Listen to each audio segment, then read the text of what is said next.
It's still happy hour with John Gaskins. This round's on me.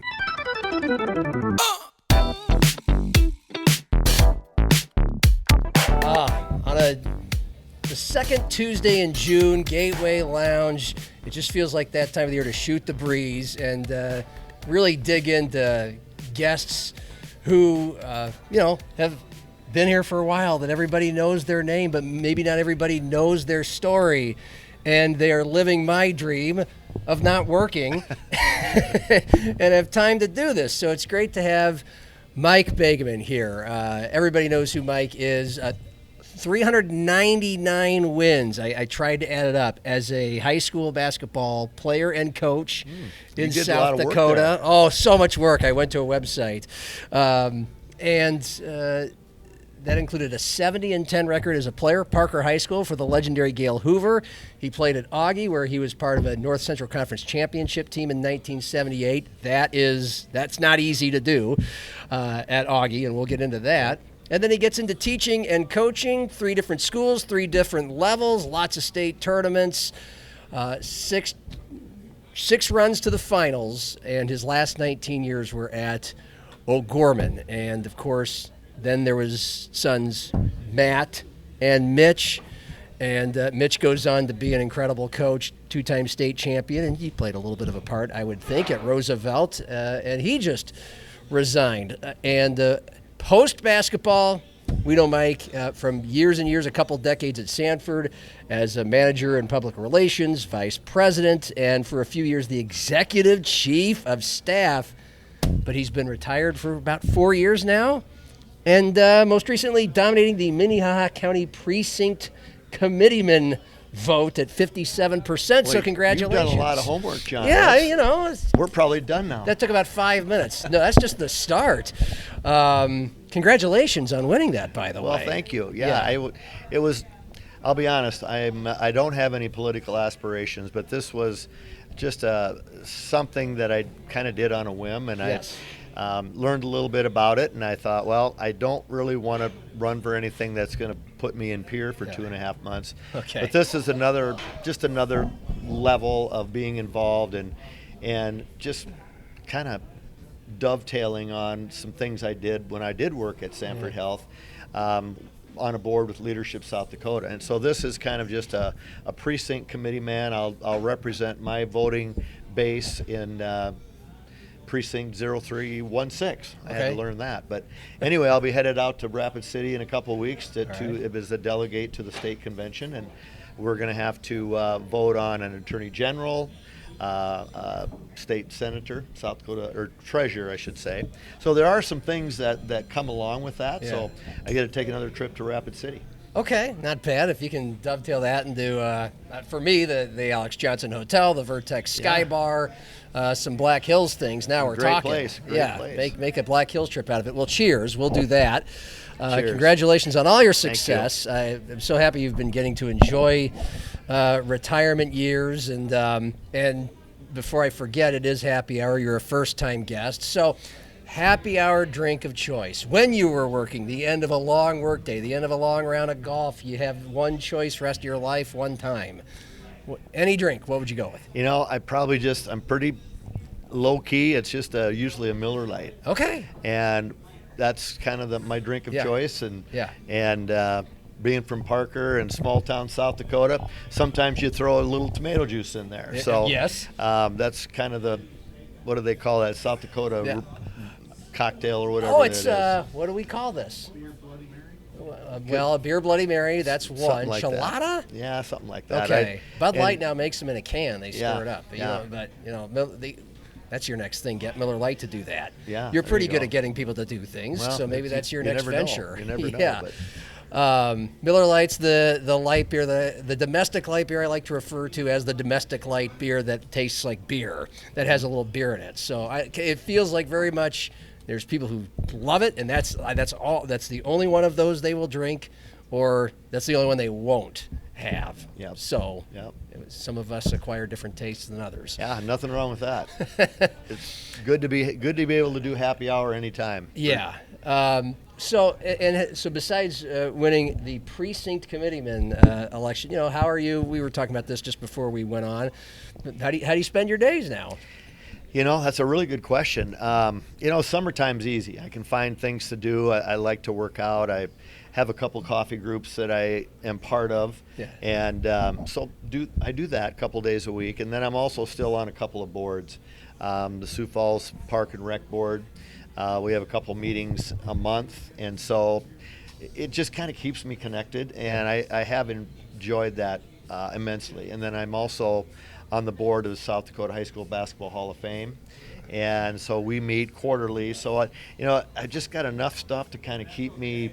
Okay, what do I have to do this week, or what do I need to prepare for in the next couple of weeks? So you don't want to have a lot when you're retired, but you do have to have something to kind of keep you getting up and just saying, hey, I gotta do something here. And it does help a lot when you can get up and say, okay, I've got to accomplish these 3 things today. Sure. So I do enjoy that. And when it comes to the summertime, playing golf, I think I mentioned I probably play 3, maybe 4 days a week, and then I love to practice, believe it or not. I don't know why. I like to be out there hitting balls and working on some aspect of the swing, which hasn't really helped. Sometimes I think it helps, but it's really been I've always liked to practice, whether it be basketball, whatever sport I was doing. But I've always told people golf might be the hardest sport I've ever tried to be good at. Because one day you think you got it all figured out, the next day it's like, where did my swing go? You're telling me. Yeah, all the just time. One of those. It's a sport that's very, very difficult. Or one thing is struggling. You can't hit a fairway off the tee, and then you solve that, and then all of a sudden you have the yips. Just one thing comes, one thing goes, and you never know. And for me, as someone who golfs a couple times a week, but rarely practices and hits balls, partly because I am working and I don't want to spend a lot of free time practicing. Right. I'll go out and play it. I'll live with the results. But another reason why I don't love practicing is how do I know? It's fun to see if you can work that kink out, right? Yep. Where if you hit a few balls or several or a couple dozen, and then you find that one, you're like, I think I got something here. Right. That's fun. But sometimes I wonder if I'm wasting time, if I'm ingraining bad habits because I don't have somebody instructing me. So, it's a maddening game. I watch some YouTube videos, but frankly, I've kind of gotten away from that because it's more confusing than it helps. So I'm a self-taught player, and so whatever I have, whatever day it is, it's what I play with, and whether it's some days I putt okay, some days it's like putting's not there, but I usually can hit it pretty straight. I can't beat my boys anymore. Matt and Mitch have outdistanced me, but every once in a while I get just close enough to kind of scare them. But it's fun. We get to play together on the weekends. You do, okay. That's just a blessing for me. We're when you get to play golf with your kids, the one thing you can do anymore is golf with your boys. There really aren't very many sports I can do with my kids, but that's one of them. Matt and Mitch, any other kids? Those were the 2 boys, and now we have four grandkids. They each have 2. Yeah. Matt and his wife Monica have 2 boys, Mason and Maverick, and Mitch and Katie have Berkeley and Brock. So they all live here, so it keeps my wife happy, and it's one of the reasons we don't get too far away from home. We're chasing grandkids and doing that stuff. I mean, that's so you're just living the life, and you've been doing it for a few years now, because you seem like you could be the type who I'm sure Sanford would have been happy to have you for as long as they could. You see so many people now. I don't know if it's more of a trend now, or you could tell me that you see more guys and women in the 70s, 80s. They just keep going. They just feel like they think they'd be bored in retirement. They want to have something to contribute full time, not just these things and that things like you. But obviously you didn't come to that point. It feels like you have the nice mix, and you've seen it on the other side now, and it appears you've enjoyed it, and you feel pretty happy with, cash the chips in, let's enjoy life. Yeah, no, that's something, John. I think you have to be ready for retirement, and I didn't know for sure if I was ready for that, but I did know that this is going to be my next iteration of whatever my life's going to be, and I just decided, hey, this is a good time to do it. I'm going to explore some things, but I don't know if retirement always turns out just the way that you are going to plan it. Sure. And I'm fortunate because my kids are in town. My wife loves it here. We have friends. We play pickleball. That's the other thing I do to keep myself busy. My wife plays about 4 or 5 days a week. Yeah. I not so much in the summer, but wintertime that takes up a lot of the time. But I've got friends that retired early out of education because they have a rule of 85 where you can retire at 55 and try to see if you want to do something else. A couple of my friends failed at that, and they went back and, like you said, they decided, I've got to do something else. There's just not enough to do.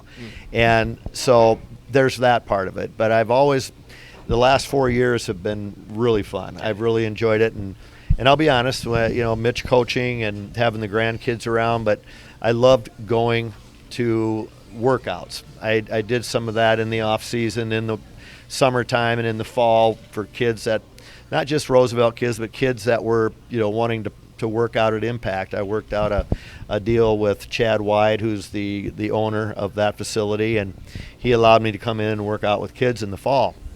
So I still enjoy that, and it's something that maybe I'll continue to do. I'll see. I mean, I haven't gotten any plans for that right now, but just being around the game has always been something I've really liked. And I'll be honest with you, I think I liked it better when I wasn't coaching. Years later, when Mitch started coaching, I probably liked being in the gym better than I did when I was coaching myself. Why is that? That's a good question. I really enjoyed the process. Working with kids and helping them to get better, working on their shot, working on their ball handling. I always thought, in basketball, and I would tell parents this over the years, you don't have to play 100 games in the summer. There are opportunities with your coaches now that they can work with you in the off season, and many of them do. They do open gyms, they have camps, and that's where you get better. Now, I'm not saying anything against games because a lot of kids do it. My kids traveled and did that, but Same here. The thing that you have to realize, if you're going to be a basketball player, you have to be able to dribble, you have to be able to shoot, and you have to be able to handle the ball. And being able to now work in space, learning how to play the game in a 5-on-5 scenario, I always felt it was better to do 3-on-3 or even small-sided games, working so you understand how to move, how to catch, how to space, all that stuff. But when our 3 kids, all of them were doing summer clubs, some traveled more than others, and some seasons a lot of stuff was around here, but there was always stuff at least on the weekends. And all these club games, they're just playing a lot, barely practice, and I would think, are they getting better? I don't know if they're getting better. I'm glad they like to play. I'm glad they're keeping in shape. I don't know if they're getting any better. Yep. So I love how you feel that way. And plus, how old were you when you decided to hang it up as a head coach? I think I was 48. Late 40s. So, I ask because that's somewhere in between where, for now, your son he's 38 now? Yep. 10 great years, and we had that conversation with Mitch, and I encourage anybody to go back and Google it, Happy Hour with Mitch Begeman. It was right here, and he talked all about his decision to step down and all the great years he had. But so he was very young. And then, how long did Gail Hoover coach for? The guy you played for, like into his 70s at least? Close. I mean, I think he was just short of maybe being about 70 years old. Okay. But I have coffee with him once a month at least, and we still talk about basketball games. Sure. And things that are with the game now versus back then. And I want to get into that. Yeah. So he won over 500 and some games. I can't remember how old he was. He was probably, close to retirement age, 60 to 65, right in there. Okay, but you came kind of right in the middle of all this in your late 40s, and it was for a very intentional reason. It sounded like you'd told me earlier that you'd planned on. You had told O'Gorman, I've got 3 more years once Mitch graduates. No matter what happens, I'm done. Now that that's 20 years in the rearview mirror, has there ever been a part of you that felt like there was meat on the bone? Like, I wish I would have done it longer. Yeah, and it's a good question. Really, John, I don't think so. Because you're 26 years head coach, by the way, right? I was 26 head years. Coach, I'd done it a long time, and I loved it. O'Gorman was a great place to be. It was a great place to have my kids grow up, go to school, play.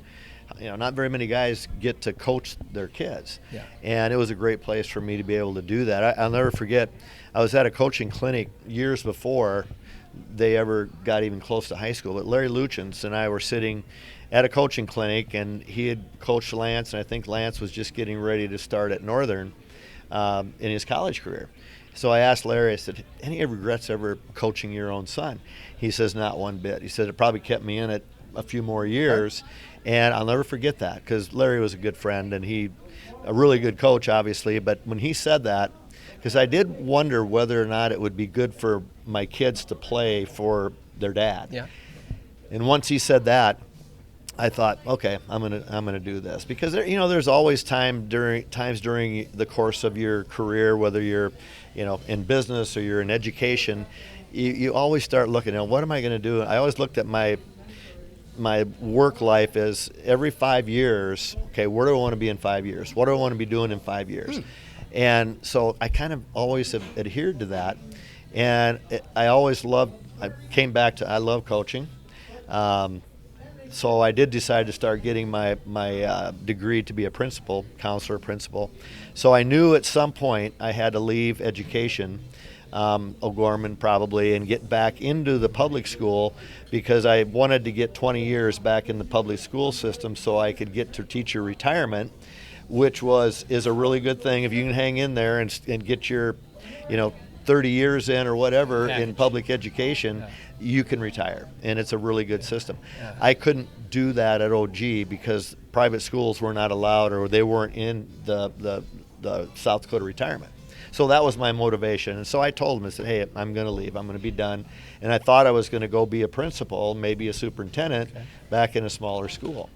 Well, that Sanford Sioux Valley job kind of got in my way, and it was a good move, and I never looked back from there. So still got to go to games, still got to watch my son coach, so it was a good move. Okay. How did that come about? Because that was obviously not a move you were expecting. And Sanford, for those who are newer to Sioux Falls, Sanford used to be called Sioux Valley, and then it was business, corporations, a lot of things happened. But how did this opportunity to be a manager of public relations at Sioux Valley Medical Clinic come about? That changed, obviously, your professional life. It did. And I'll be honest with you, I was very hesitant to make that move, as I thought, what am I going to do working for a health system? And the gentleman that ended up hiring me, Ray Trankel, and another gentleman that worked at Sioux Valley at the time, Dick Bowie, who just recently passed away. And those two guys were instrumental in helping me to kind of understand, okay, this is what you can do. Your skill set, you're not a healthcare person, but your skill set is such that we need people to be able to go out and talk about the benefits of being an integrated health system, which Sanford or Sioux Valley were at the time. They had clinics, hospitals, insurance, the whole thing. And so what my role was going to basically go out into the communities where we had a clinic presence or a hospital, a Lewis Drug, for example, all over the South Dakota, place. Southwest Minnesota, Northwest Exactly. Iowa. So that was my first role, and I traveled, put a lot of miles. I had an old two-door Chrysler, and it got a lot of miles on it, but that's what I did. It was like teaching, but first of all, I had to learn about healthcare, and that was probably the most frightening thing, because you step out of your box. I was a teacher. I taught about everything you can imagine, from algebra to social studies, psychology, whatever. But now stepping into a world where I had to go and learn about, health insurance, or I had to learn about what an integrated health system was, how to explain that, because these aren't 15 and 16-year-old kids that I'm talking to. I was talking now to adults who were business owners and people that were pretty sharp in terms of, okay, we want to know, ask me questions or whatnot. So that was what I did, and I had to sharpen up my skills and my base of understanding before I could ever go out and talk to a group of people. But I loved it. It was fun. I got to meet a lot of people, and I would basically recruit my own boards of people in places like Winter, Chamberlain, Worthington, all different places, Laverne.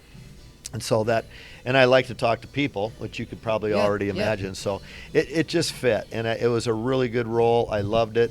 And for about 3 years while I did that role, I was still coaching. And so I think Matt was a senior, Mitch was a freshman or sophomore, and so I coached those guys through their last few years, and that was, then I went full time with the hospital. Okay. So it was good. And never looked back. By the way, did you like teaching? I did. Because I'll be honest. Because some Yep. coaches don't, and some Yep. coaches love it, and some coaches are AP, chemistry, or English teachers, and some are like, no, I really, I'm not going to name names, but there are some who just hated it. Yeah. I think to answer that the best way, I got bored teaching.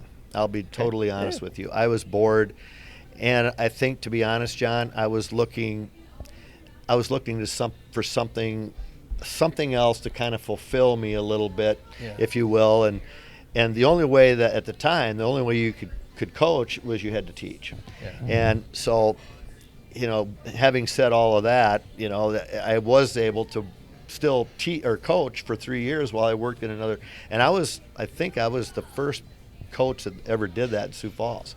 There were a couple other ones after me. Robin Burgard, if you ever, Robin coached at Lincoln. Yeah. And I think even Jeff Halseth might have did it for a couple years, but I think Lyle Pearson maybe. But, at the time, they were reluctant to let anyone just coach and not be in the school system, which I totally understood. But Tom Lorang and Steve Keeter, and at the time Kelby Kravinoff, my boss, said, yeah, why don't you do that? And so I did. And I was very blessed to be able to do that. Now, it's interesting. Your son Mitch, talked about leaving, and he's off to. It's a new company. What's the company again? MRG Hoff. MRG Hoff, which is it's a printing, sports printing, and gear, apparel. Thank you. Yep. All over, it's a big company, a merge of different companies, and so he's going to kind of represent them. It sounds like do some of the kind of things you did. Drive around, talk to people, represent a brand, but he said I don't know if Roosevelt offered him to stay on without teaching, but he said he did not want to keep coaching if he wasn't teaching. So, he doesn't believe that. He believes in this day and age, and I don't know if it's different from 20 or 30 or 40 years ago or not, that he just feels like that's partly what the role of a coach should be, a guy that's available during the school hours for their players, I guess. Yeah. What was that like for you, transitioning from a guy that was there every day to now you're basically only there for practices and games? Yeah, it was, I'll be honest, it was a great way to coach. And I had the advantage that I probably had at the time was, all the kids that I was going to be coaching for the next 3 years spent time at my house. They were Mitch's buddies and Matt's friends, and their parents. I knew them all. And so it wasn't really a hard transition. And the best thing about it, John, is I'd do my job. I'd probably leave my work, depending upon, probably leave about 2 o'clock, go to the gym, get ready for practice, and I got to see the kids in school, the ones that I wanted to see, the ones that I was coaching. And not that I didn't like the other ones, because there were some delightful kids, don't get me wrong. But I got to work with the kids every day that I really enjoyed being around. Yeah. And it was a great way to coach. The only problem, and I think Mitch realized this too, is when you are out of the building, it's hard to keep kids accountable. And especially in this day and age, they want to see you in the hallway. They need to see that the coach is there. And if they get in trouble, you're kind of like a surrogate parent. If you get in trouble in the classroom, those teachers, they kind of, they want to let, and Mitch wanted that. I'll never forget, the teachers, they would have an open door. Hey, so-and-so didn't get to class this morning, or so-and-so was late. Trust me, they were in more trouble when they got to his practice than they probably were when they were in the classroom. Yeah. And that was important, and that's the one thing I really, Mitch did a great job coaching. He was a good coach, really good coach. But I think the preparation and his ability to hold kids accountable, they really respected that. And I think that was important for him to establish that relationship, not just with the kids, but with the entirety of the other teachers in the building. And I think that's why that's important. Had to make you proud. Very proud. That part of Yep. it. I know the wins and the state championships. Yeah, made that's you all proud, great. but- That's all. Yeah. On both my sons, I'm blessed. Thank God they take after their mother because, Matt and Mitch, I think are. I always tell people they're better versions of what I was as a parent, and they're good parents. They're great to their kids. They, do the right things, and I don't know how they do it, but sometimes I must have said something right, or their mom and I together, hopefully raise them the right way. I'm guessing so. Well, let's walk that back to how you grew up. But were you born and raised in Parker whole time? I was born and raised on a farm north of Parker. Okay. And it was a great way to grow up. You don't know any better. I mean, I grew up with 3 siblings, a brother, 2 brothers, and a sister, and so we were both about in the same vintage. But I went to Monroe Grade School, which closed quickly after I was probably a second grader and it closed. So then I had to go to a rural school, a country school. So I'm one of the last surviving people that actually went to a country school, a 1-room schoolhouse. So that was for about 1 year. Wow, that's like from, what is it, Little House on the Prairie? Oh, it was. And when I tell people that, because that wasn't going on. But what was going on during that time was consolidation of schools, and from Parker to Marion to Canastota to Humboldt, Hartford. All of those smaller towns were going through reorganization, and where my farm was right on the kind of on the boundary between what would become West Central and Parker. And my dad went to Parker High School, played football, loved to play, but didn't play basketball. But anyway, when it came time for us to choose our school, they chose Parker. And so that's how I ended up going to Parker instead of to West Central, was where I ended up coaching about 20-some years later, Yeah, no kidding. which is another story. But anyway, I was very fortunate. Gail Hoover was at Parker, and I think that was one of the reasons my dad, because he knew I liked sports, and I don't know if I was old enough to really play much basketball at 3rd grade, but I really liked it. And Parker had a reputation of having good teams, and obviously the coach was one of the best coaches ever in the state, and so that's where I ended up. So is Gail the high school coach when you were like in grade school? Oh, yeah. Oh, Yeah. so he was already the guy. And was he already well established? Pretty much. He came there, and I think right after I was born. And so when we have coffee, I always remind him that you started coaching in 1957 was when I was born. Yeah. And I think he came to Parker in 59. Wow. And so, he was already a legend by the time he got to Parker, not only as a coach, but probably more as a player. Yeah. He was the all-time leading scorer at Sioux Falls College and in the whole state of South Dakota. Okey So doke. anyway, he had already Wow. established himself as quite a player, and he had the utmost respect. And kids that went to Parker and played basketball, I mean, there was an expectation that, okay, we're supposed to be good here, and they were good. They had state tournament appearances in 64, 66, and 68. And I remember watching those players, and of course you kind of idolize them when you're growing up, and that's what I wanted to do. Yes. So, Well, I mean, were most of these state tournaments in the Sioux Falls Arena? Oh, yeah. So give people, plenty of people who are watching this and have lived in Sioux Falls for a long time, followed the sports, they know exactly what Mike's talking about. Again, some younger people or those who are newer to Sioux Falls, even within the last 10 or 15 years, it's been a while. I got to call some of the last state tournaments in the old Sioux Falls Arena, but what was it like in the 60s? Yeah, it was phenomenal. And I didn't get to attend one until, I believe, the 1969 state final. I had an uncle who was a teacher, and he had an extra ticket. And it was the final between DeSmet and Oneida that went like 3 overtimes. Okay. And Dave Thomas was there. Well, anyway, prior to that, go back to 1960, the state tournament was played in Huron. And so then they moved it to Sioux Falls to the new arena, and that became its home for a long new time. arena, the new Mecca. Yep. And paint the picture of what it was like in there during the games. Yeah, it was. The first state tournament game I played in, I was a sophomore, and we opened up the tournament. First game, 1 o'clock in the afternoon, and I had seen him on TV, but you just, as a kid, you're watching. There's a lot of people there, I think, and the Jim Burt was doing the play-by-play, and That's a name from the past if you don't remember Kello that. TV But sports guy. yeah, he was phenomenal. Legend. But anyway, I walk out on the floor or out of the locker room, and I'll never forget, there were kids sitting on the cement areas behind the backboard. There wasn't enough room for people. I think it held like 9,500 people. And it was all bleachers, correct? Bleachers. There were chairs. Remember the old chair backs up on top? Okay. So there were bleachers on the bottom and chair backs on the top, and there wasn't a place to sit. Yeah. And I just remember thinking, wow, this is like unbelievable. And so that was in 1973. That was my sophomore year, and we got into the tournament kind of we weren't so really supposed to be very good, but we kind of snuck in the back door. Okay.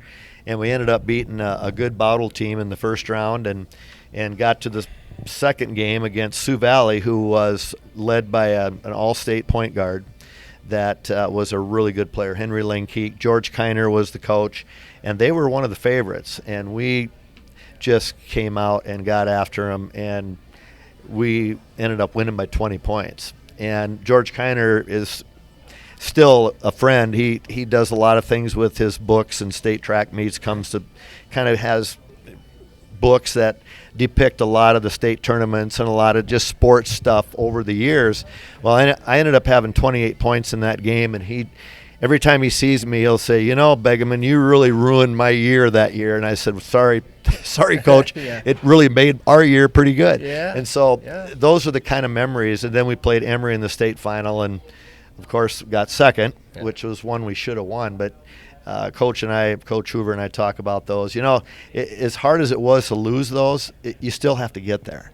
And I think that was the one thing he told me. He says, you don't ever have to define your career as a coach or a player by, how many state tournaments you win or lose or what. The fact that you played in them and you got there and you got families and kids and parents to go to the state tournament, because that was a big deal for Class B teams.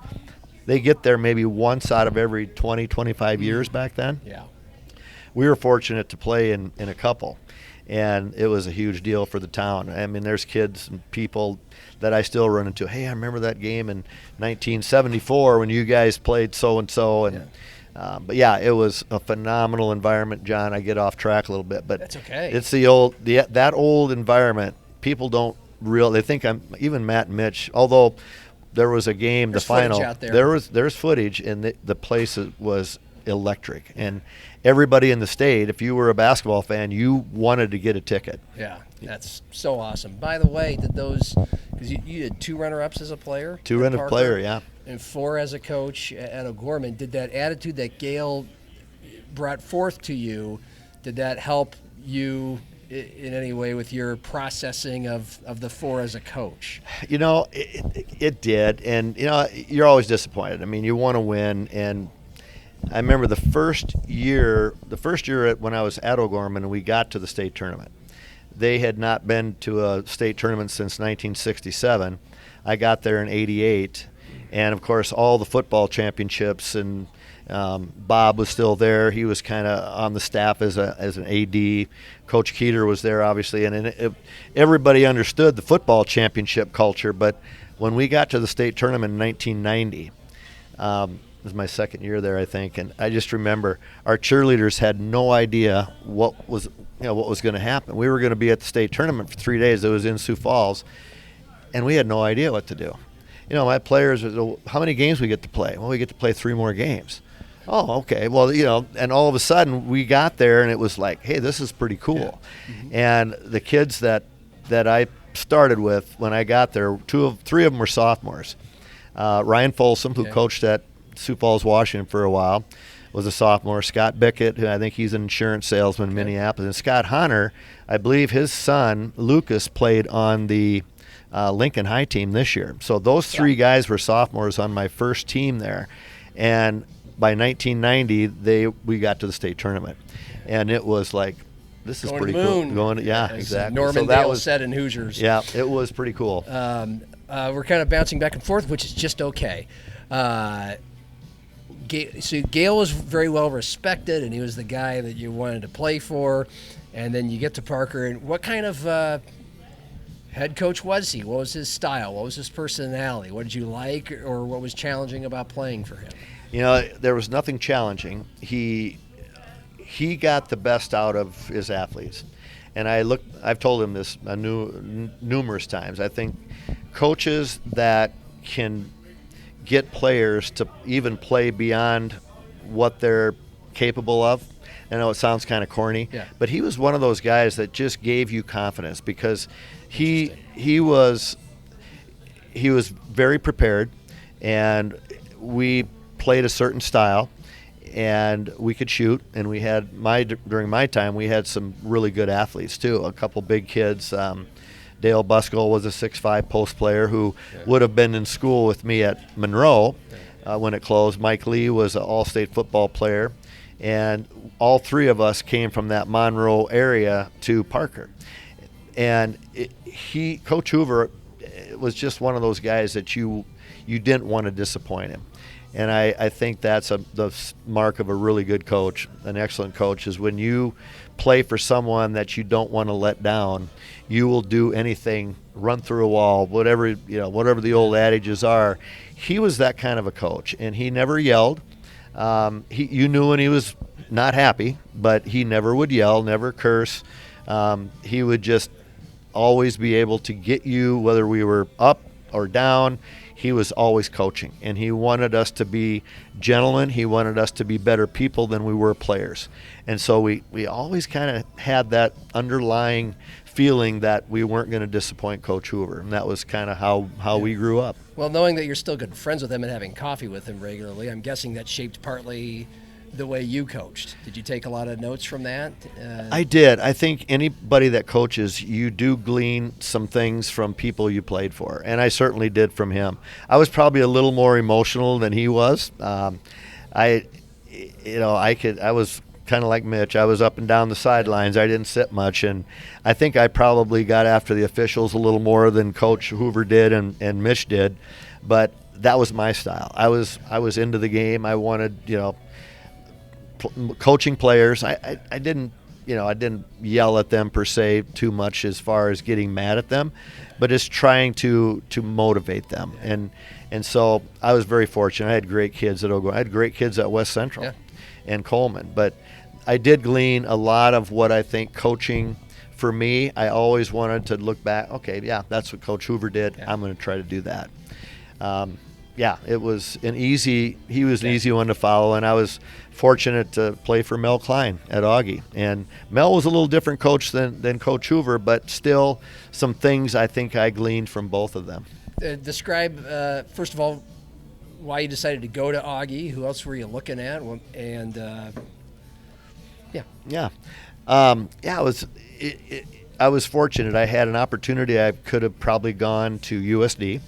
South Dakota State was in the mix. When Jim Marking was the head coach, my junior year, he recruited me, and we were at a game. In fact, we were playing against Hamlin. The very first high school game played in Frost Arena was a prelim game to a college game, and we were playing Hamlin. So Steve Brown, who was a senior, I was a junior, we played them in the very first high school game at Frost. And that had to have been it was cool. Fun. It was very cool. That was a beautiful. And how big of a deal was Frost Arena? It was like the best arena in the state, other than maybe the Sioux Falls Arena, which wasn't very old, but Frost was very cool. And the crowds, I never did get to see a crowd in the old barn, as they called it, but Frost Arena was great. And Coach Marking, I remember after the game, he asked Coach Hoover if he could talk to me, and he said sure. So I talked to him. So he wanted me to come to South Dakota State the next year. Well, he leaves to go sell insurance, and I end up, getting connected with the Augie coaches, Mel Klein, John Thomas, and at the time Jack Doyle at USD. It was those two that were pretty close, and I ended up choosing Augie.